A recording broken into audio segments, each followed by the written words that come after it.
Relevantes en la voz de los protagonistas.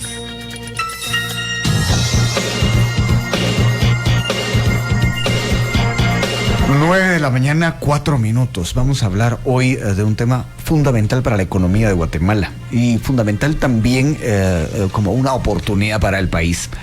Vamos a hablar del turismo. Hoy se encuentra con nosotros el director del INGUAT, que es Harris Whitpeck. Harris Whitpeck, sí, usted escucha el nombre e inmediatamente lo asocia al tema periodístico. Sí, es un periodista famoso mundialmente, trabajó para CNN en español y CNN en inglés durante muchos años, fue corresponsal de guerra e hizo coberturas históricas en muchos sentidos. Por cierto, tiene un libro en el que cuenta esas historias, se llama El oficio de narrar sin miedo. Aquí está Harris Whitpeck. La regla aquí es que a todos los funcionarios se le dice señor, doctor, licenciado, pero como es colega, es Harris. Así que Harris, muchas gracias. Bienvenido. Buenos días. Buenos días, qué gusto estar aquí, de colega a colega, también de funcionario a periodista.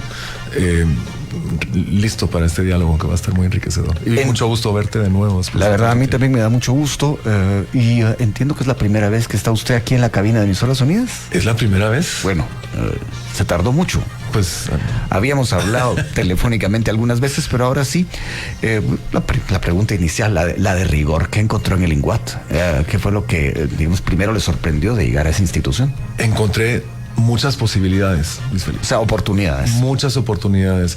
Encontré a un equipo de trabajo muy leal a la institución. Encontré a un sindicato que me lo dijo el primer día, dispuesto a defender a la institución.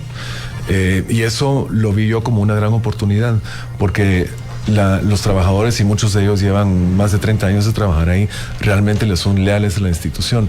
Lo que ha pasado, quizás que estoy tratando de hacer yo, es cambiar la dinámica, cambiar un poco la energía de trabajo, buscar inspirar a la gente, buscar a que dejen de accionar desde el miedo, porque eso fue tal vez algo que detecté, que la gente está tan acostumbrada a accionar dentro de ciertos límites por miedo a sobresalir, por miedo a de repente hacer algo que podría ser cuestionado justificadamente por Contraloría de Cuentas. O sea, como que ha costado ampliar un poco la mentalidad y decirles, miren, sí se puede hacer las cosas, y antes de que me digan que no se puede hacer algo, que me digan, vamos a buscar cómo.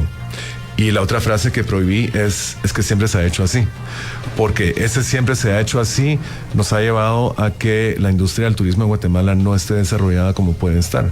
Me lo dicen en todo el mundo. A mí me toca viajar mucho por mi trabajo y todos me dicen, es que no entendemos por qué Guatemala no está mejor posicionada como destino turístico cuando tiene todo lo que tiene para ofrecer. Tenemos la mayor cadena de volcanes en Centroamérica, tenemos una cultura ancestral de 3,000 años, tenemos una cultura maya viviente que es dinámica y que le da la bienvenida a todos. Tenemos tenemos mucho que ofrecer. O sea, nuestra diversidad geográfica, diversidad cultural, historia, gastronomía, posición geográfica. Deberíamos estar entre los 3 principales destinos de América Latina, que es lo que estoy buscando yo. Y creo ese es el objetivo, digamos. Ese es el objetivo. Ese es el objetivo. ¿Y en qué lugar estamos ahora mismo? No te sabría decir. Pero no estamos en el top 10. No estamos en el top 10. No estamos en el top 10. ¿Y a qué se debe eso, según lo que usted puede percibir afuera y lo que usted mismo ha determinado, no solo como guatemalteco, sino ahora al frente del INGUAT? O sea, no quiero hablar mal de las gestiones pasadas, porque también mi abordaje ha sido, vamos a construir sobre lo construido. O sea, no todo ha sido malo. Lo que siento es que ha habido oportunidades que no se han podido aprovechar. Yo soy comunicador, entonces mi abordaje ante la vida es desde la comunicación. Entonces yo siento que aplicar eso ahora es una gran herramienta. Entonces hay que comunicar más sobre quiénes somos, comunicar más sobre qué podemos ofrecer, comunicar más sobre lo que estamos cambiando y trabajando para que mejoren las condiciones del país, para que el turista que venga se sienta más seguro, que se viaje más cómodo, sobre carreteras que funcionan, etcétera. Carreteras que funcionan, ahí hay un problema. Es que es un tema. ¿Se lo vio venir eso desde antes? ¿Qué guatemalteco no ha visto venir que las carreteras son un problema?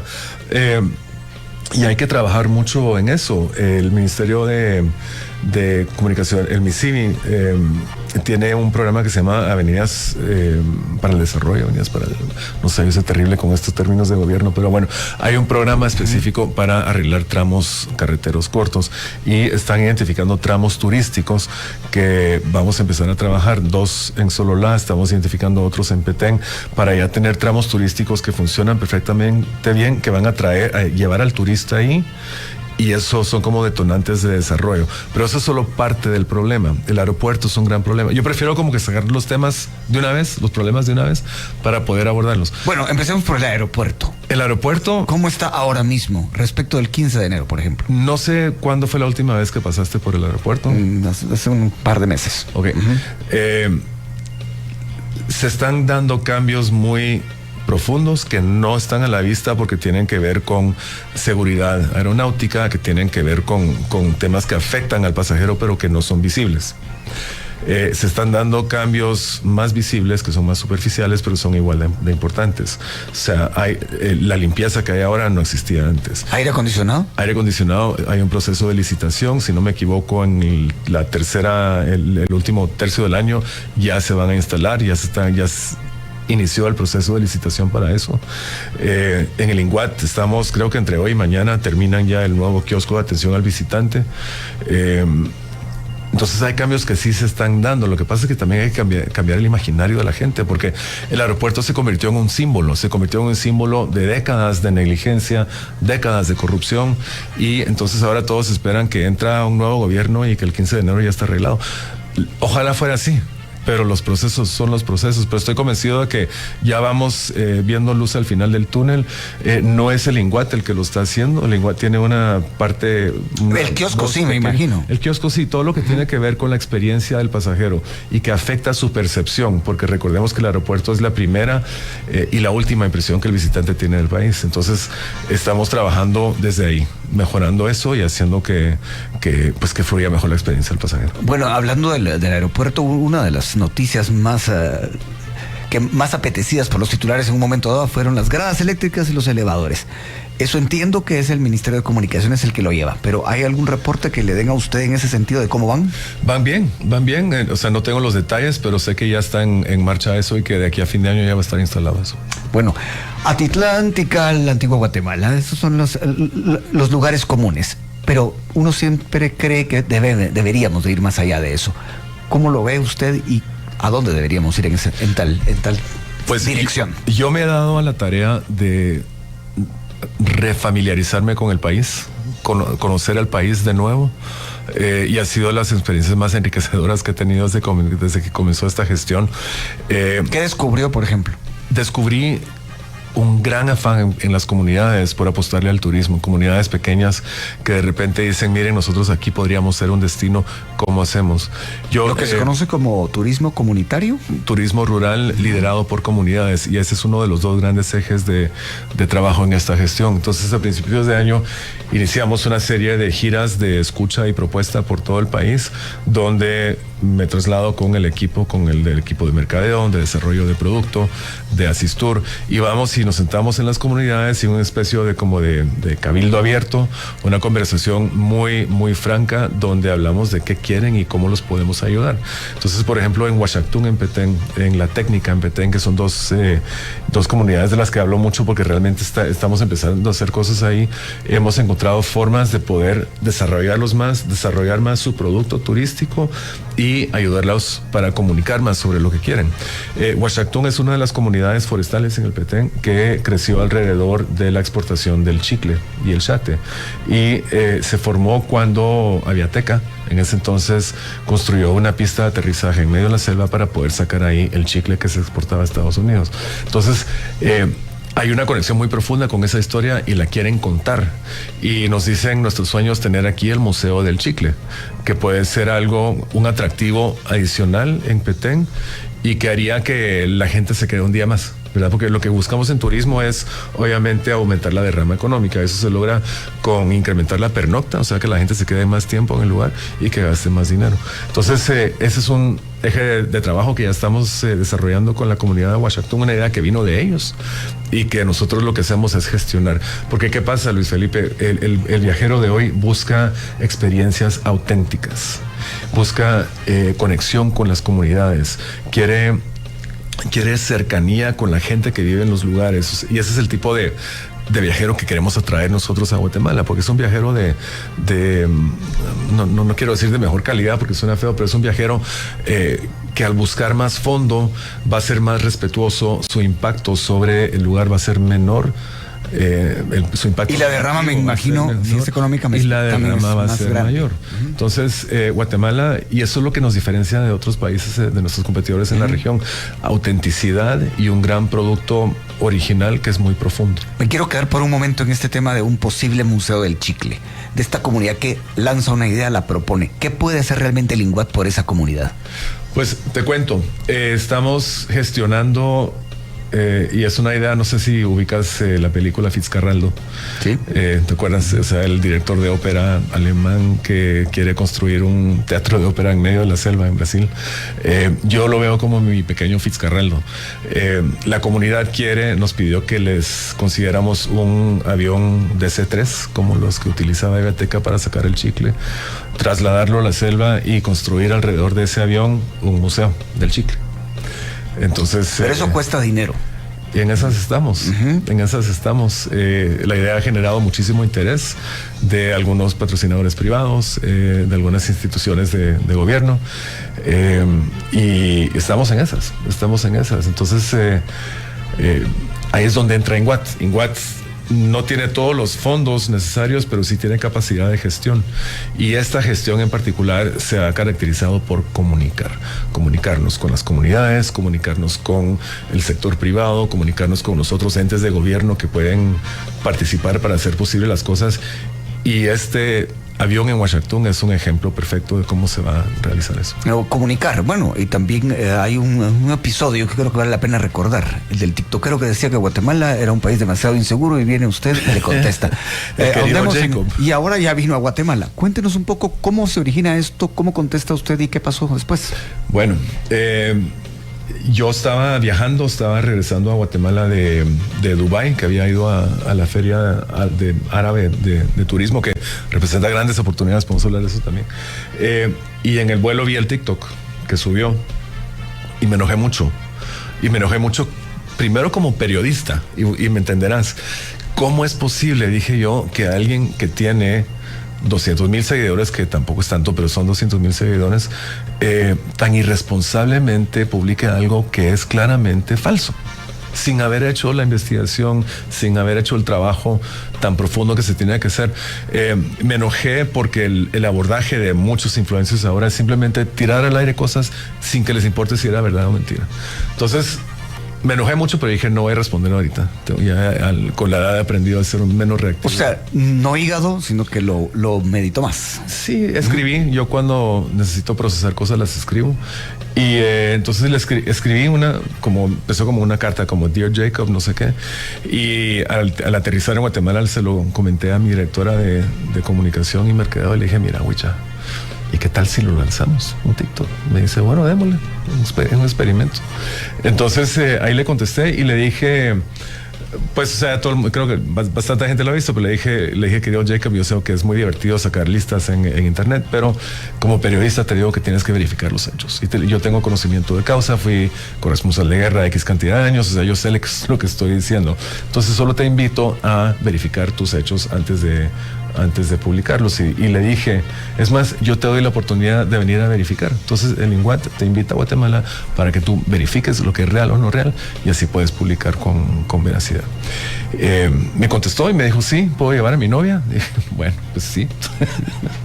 O sea, el INGUAT tiene un programa para traer a periodistas y a influencers, y un programa incluye también los recursos. Sí, claro, es un programa del Departamento de Mercadeo, y se comprometen a publicar sobre su viaje, experiencia, pero no se les dice qué decir, y eso pues como periodistas entendemos que es muy importante. Entonces lo incluimos en ese programa. Vinieron a Guatemala, de hecho se fueron ayer, creo, estuvieron una semana acá, y se fueron. O sea, resulta que Jacob nunca había salido de Estados Unidos. Entonces, para él fue un viaje me dijo, ese viaje me cambió la vida. Y eso me llena de entusiasmo, porque logré que alguien que puede tener cierta influencia entienda que hay un mundo mucho más allá de las fronteras de su su condición, ¿no? de su país. Y rectificó. Y rectificó, o sea, yo lo vi un día, los llevé a conocer el Palacio Nacional y nos topamos con el presidente que estaba saliendo de su despacho. Entonces lo llamé y le dije, mire, presidente, esos son los tiktokeros. Él sabía perfectamente de qué estaba hablando, los saludó. Los tiktokeros nos dijeron que nunca habían conocido a un presidente antes, preguntándole, ¿podemos tomar fotos? Le dije, claro que sí, tómenle fotos. Se dio una interacción ahí y en esa interacción Jacob le dice, o sea, gracias porque profundamente han cambiado mi percepción y la opinión que tenía sobre Guatemala, pero más importante aún, me hicieron darme cuenta de lo importante que es ser responsable con la palabra. Entonces sí fue una gran inversión, fue una muy buena inversión porque eso empezó a circular y ya se convirtió como trending topic en redes y la gente está hablando más de Guatemala y está entendiendo que no todo lo que se dice sobre Guatemala es cierto. O sea, lo malo, digamos así, en este caso. Estoy viendo el reloj, momento de pausa. Regresamos. Hoy en cabina Harris Whitbeck, es el director del INGUAT. Hablamos sobre las posibilidades del turismo, de las oportunidades que representa el turismo para la economía y en general para el país. Así que volvemos pronto. Con la aplicación Red Chapina. De sus coberturas. Pero esta situación de ahora en Guatemala tal vez no es comparable, pero también es peligrosa. Lo siente, lo percibe desde el sector público. Desde el sector público siento que sí, las grandes oportunidades se ven, o sea, hay que saber cómo tomarlas. Cómo hacer que las grandes oportunidades se conviertan en realidades exitosas y de beneficio para la población desde el sector turismo, pero hay que aprender a navegar. Hay que aprender a navegar un sistema público que está lleno de, puede ser un campo minado, de repente que hay un procedimiento que puede parecer lo más inocente del mundo y ahí resulta que por algo no lo es. Entonces eso resulta en consecuencias hasta judiciales, ¿no? Hallazgos de Contraloría y todo eso. Perdón, y yo por eso... ¿Para evitar eso qué está haciendo? ¿O para prevenirlo? Tengo un arma secreta que es mi Juana de Arco, que es mi mano derecha, que es somos una dupla, y en quien me apoyo muchísimo, quien es mi subdirectora, Patricia de León. Lleva 40 años en la administración pública, sabe absolutamente todo, conoce todos los procesos y es absolutamente indispensable, y a mí me da toda la confianza del mundo saber que está ella ahí, porque ella va a cuidar que en esta gestión no se haga nada que pueda, que ni sea impropio ni que pueda parecer impropio. Y eso es importantísimo. El equipo, la conformación del equipo es absolutamente indispensable. Entonces, tener una dupla de dirección y subdirección sólida que se complemente. Somos muy diferentes, pero nos complementamos absolutamente. Yo soy creativo, visionario, hago relaciones públicas, soy como la imagen de la institución y estoy aplicando mucha creatividad para diseñar proyectos grandes que van a cambiar la forma en que se practica el turismo en Guatemala. Y Patricia es alguien que se asegura que todo eso se haga dentro de la ley, dentro de los procesos para que todo se haga bien. Bueno, le pregunté hace un momento esto. Le dije, Antigua Guatemala, Tikal, Atitlán, ¿cómo ir más allá de eso? Pero hay otra pregunta que cabe en ese contexto. ¿Qué hacer para que Antigua Guatemala, Tikal y Atitlán sean mejores? Realmente puedan incluso dar más de lo que dan. Pues hay que trabajar con ellos de manera directamente. Digamos, muchos antigüeños no necesariamente quieren más turistas porque están viendo que les afecta su vida diaria. De repente algo que está pasando en muchas partes del mundo. Exacto, la gentrificación es algo real, es una amenaza real. Entonces no les gusta que suban los alquileres en digamos, los precios de bienes raíces por el tema de Airbnbs. No les gusta que haya más tráfico. Entonces hay que buscar soluciones integrales. Hay que trabajar no solo con los vecinos, sino con las autoridades municipales, y lo estamos haciendo. Estamos realizando esta serie de diálogos para ir buscando soluciones en conjunto.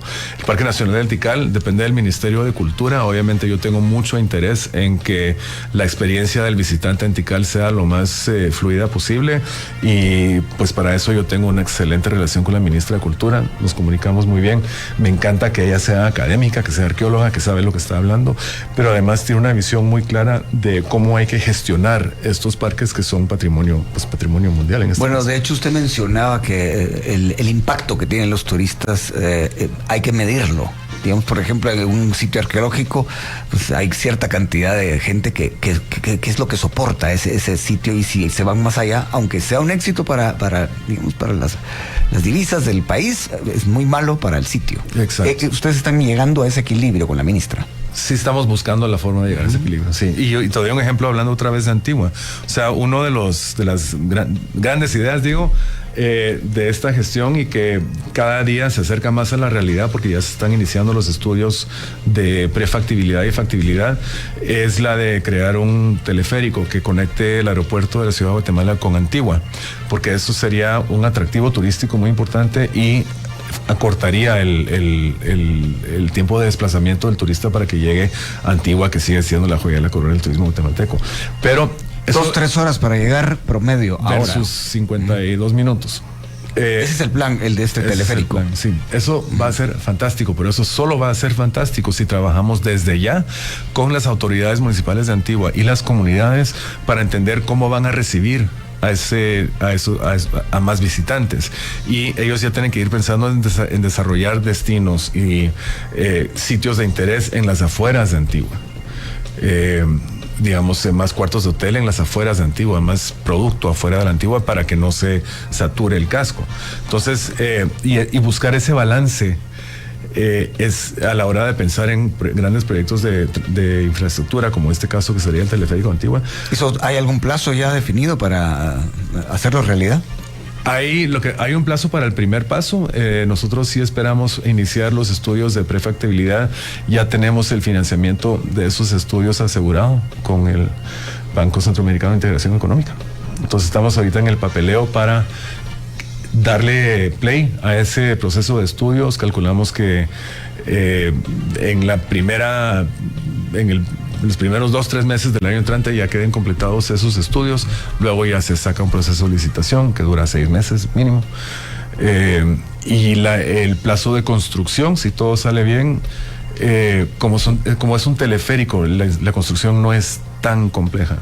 Se podría dar en un plazo de 18 meses a 2 años. Bueno, hablando un poco de todo, el caso de el promedio de lo que gasta un turista en Guatemala hoy día y lo que podría llegar a significar un promedio mejor. ¿Ustedes tienen esos números? Sí, actualmente el turista gasta más o menos $102 al día. Nosotros queremos que... En promedio. Que gaste $150, que es un aumento de 48%, para ser exacto. Y eso se logra haciendo que el turista se quede más noches, porque la pernocta actual es de 5 noches promedio y queremos que lleguen a 7. Entonces, para lograr eso tenemos que desarrollar más razones para que la gente se quede en Guatemala, y eso me lleva al otro gran proyecto que tenemos, que ya se está desarrollando, que es grande, y la idea es crear... Te cuento, yo cuando conocí la ciudad de Bilbao en España, la primera vez era una ciudad fea, industrial, no ofrecía mayor cosa. Lindo porque quedaba cerca de viñedos y el área del norte de España, divino, ¿verdad? Pero uno pasaba por Bilbao para llegar a San Sebastián. Llega al Museo del Guggenheim y eso transforma absolutamente a Bilbao como destino y convierte a Bilbao en un destino turístico. Entonces yo dije, ¿cómo hacer algo así en Guatemala? Por un lado tenía esa idea en mi cabeza, y por otro he tenido muchas conversaciones sobre la gran calidad de la artesanía guatemalteca y la gran calidad de los textiles, los tejidos guatemaltecos, y la necesidad de poner en valor ambas disciplinas, respetando el origen de estas disciplinas, respetando el simbolismo tan fuerte de particularmente los textiles en las comunidades indígenas. Y se nos ocurrió, ¿por qué no hacer un Centro Nacional de Artesanías y Textiles en Guatemala? Crear un centro que sea un museo, que sea un repositorio de información para que no se pierdan estas técnicas ancestrales, que sea un laboratorio vocacional para que los artesanos y tejedores y tejedoras entiendan, digamos, que puedan aplicar nuevos procesos de manufactura que no le quiten la calidad artesanal a su trabajo, pero que sea ese proceso más eficiente y por ende puedan generar más para sus economías y que además sea un destino. Y hay ejemplos en Marruecos, en Emiratos, en Omán, donde han creado estos centros de artesanía y textiles que se convierten en destinos. La gente va, se queda 1 o 2 noches más para ir a ver cómo se fabrica productos de barro, cómo se tejen los huipiles. Y es una herramienta muy linda en varios sentidos. Entonces, dentro de nuestro plan está crear el Centro Nacional de Artesanías y Textiles. Estamos viendo hacerlo en el occidente del país, en Quetzaltenango. Cerca de Quetzaltenango, porque eso haría que el turista, digamos, se quede 1 noche más en Atitlán para ir a conocer el centro, o de repente se lanza hasta Xela y se queda 1 o 2 noches en Xela. Entonces ahí vas creando más pernocta y más derrama económica. Bueno, en este caso, comparativamente con Costa Rica que le saca tanto provecho al turismo, ¿cómo estamos? En número de visitas, Costa Rica está arriba. En número de líneas aéreas extranjeras, Costa Rica está arriba. En número de aeropuertos internacionales, Costa Rica está arriba. Costa Rica hace un muy buen trabajo.